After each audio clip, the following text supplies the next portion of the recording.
অব্যবস্থাপনা সহ নানা সমস্যায় জর্জরিত মাদারীপুরের বিভিন্ন সড়কের পাশে নির্মিত যাত্রী ছাউনিগুলো পথচারী কিংবা যাত্রীদের কোনো কাজেই আসছে না এইসব ছাউনি। এতে সরকারের লাখ লাখ টাকা ব্যয় হলো পরিত্যক্ত এইসব যাত্রী ছাউনি। জেলা পরিষদ বলছে শীঘ্রই নেওয়া হবে ব্যবস্থা। মাদারীপুর থেকে SR শফিক স্বপনের পাঠানো তথ্য ছবি নিয়ে আরও জানাচ্ছেন আশিকুর রহমান।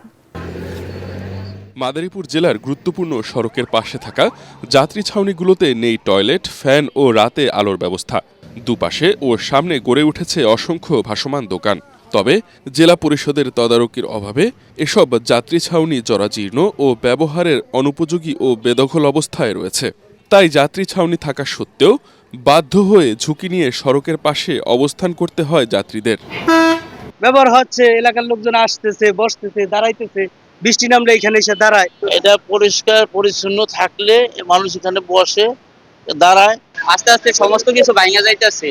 এই গাছের যাত্রী ছাউনির রড পড়ে যাইতেছে, রড খুলা পড়ছে। দ্রুত এই যাত্রী ছাউনির সংস্কার করার দরকার।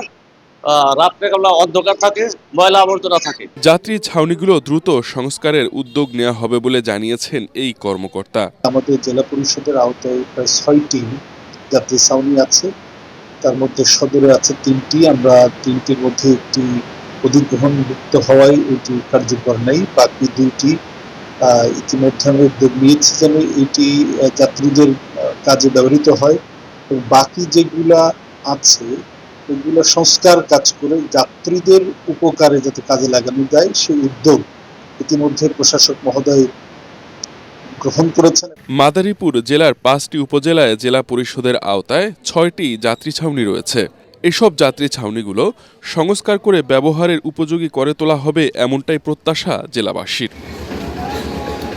Bureau report, ATN Bangla.